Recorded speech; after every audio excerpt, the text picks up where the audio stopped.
करने के लिए योगी आदित्यनाथ के जंगल राज का घेराव करने के लिए आज दिल्ली में यूपी भवन पर। इसी मामले को लेकर मध्य प्रदेश में मुख्तलिफ सियासी जमातों के साथ भारतीय कम्युनिस्ट पार्टी का एहतजाज भी जारी है। राजधानी भोपाल में कम्युनिस्ट पार्टी के कारकुनान एहतजाज कर रहे हैं। एहतजाजी किसानों के खिलाफ बीजेपी हुकूमत के इक़दाम की पुरजोर मजम्मत कर रहे हैं। के लखीमपुर खीरी में जिस तरह से तशद्दुद हुआ है और वहां पर किसानों की मौत हुई, उसको लेकर सिर्फ उत्तर प्रदेश ही नहीं बल्कि दूसरे रियासतों के साथ साथ मध्य प्रदेश में भी किसान आंदोलन जारी है। हमारे साथ यहाँ पे बहुत सारे लोग मौजूद हैं। उनसे जानते हैं कि जो उत्तर प्रदेश हुकूमत ने जो है इसको जांच को आदेश दे दिया है और मुआवजे की बात करें, फिर आप लोग एहतजाज क्यों करें, क्या डिमांड है? देखिए, इनके कहने और करने में बहुत फर्क है। देश के किसान मजदूर और भाजपा की सरकार की किसी बात पे भरोसा नहीं कर सकते। देश में ऐतिहासिक किसान आंदोलन चल रहा है, लगभग साल भर होने आ रहा है। किसान काले कानून वापस लेने की मांग को लेकर आंदोलन कर रहे हैं, लेकिन ये सिर्फ कुछ पूंजीपतियों को लाभ पहुंचाने के लिए टस से मस नहीं हो रहे। जब तक ये काले कानून वापस नहीं लेंगे, इनकी बातों पे भरोसा नहीं किया जा सकता। और जो मुआवजे की बात कर रहे हैं तो बहुत कम है।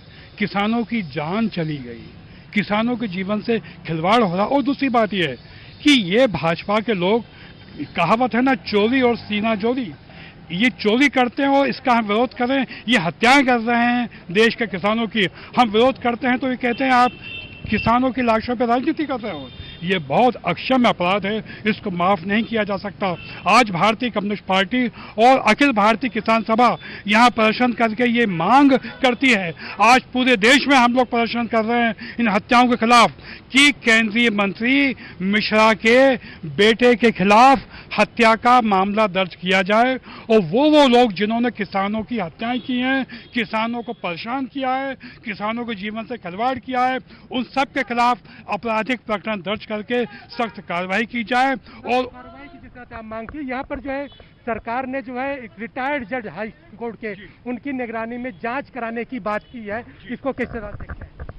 ये जनदबाव का ही असर है कि सरकार भले ही दिखावे के लिए हो लेकिन कर रही है। लेकिन संयुक्त किसान मोर्चा की तरफ से जो आंदोलन हो रहा है, हम ऑल इंडिया किसान खेत मजदूर संगठन की तरफ से उसमें हैं और साथ में मांग कर रहे हैं कि पीड़ित परिवारों को 1 करोड़ रुपए का मुआवजा दिया जाना चाहिए। और साथ ही साथ ये जो गृह मंत्री के बेटे हैं और हरियाणा के जो मुख्यमंत्री हैं, दोनों पर ही आपराधिक मुकदमे दर्ज होने चाहिए। बेटे पर 302 की धारा के तहत और हरियाणा के मुख्यमंत्री खट्टर के खिलाफ भी आपराधिक मुकदमा दर्ज होना चाहिए, क्योंकि वो उकसा रहे हैं। 45 लाख रुपए मुआवजे की घोषणा की है। ये सरकार किसानों की जान के साथ सौदा कर रही है।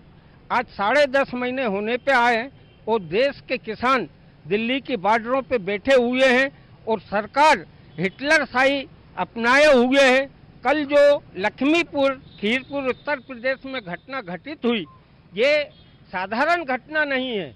इस घटना के पहले हरियाणा के मुख्यमंत्री खट्टर ने भारतीय जनता पार्टी के लोगों को संबोधित करते हुए कहा था कि लठ उठाओ, जो भी स्थिति बनेगी हम निपटेंगे, आप जमानत की चिंता मत करना।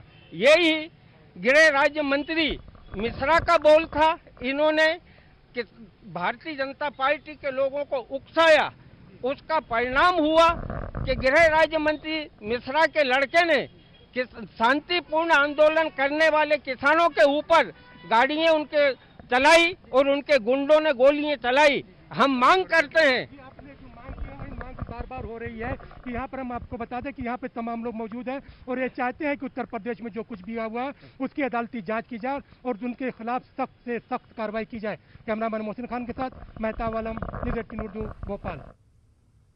बीजेपी लीडर निरोत्तम मिश्रा ने लखीमपुर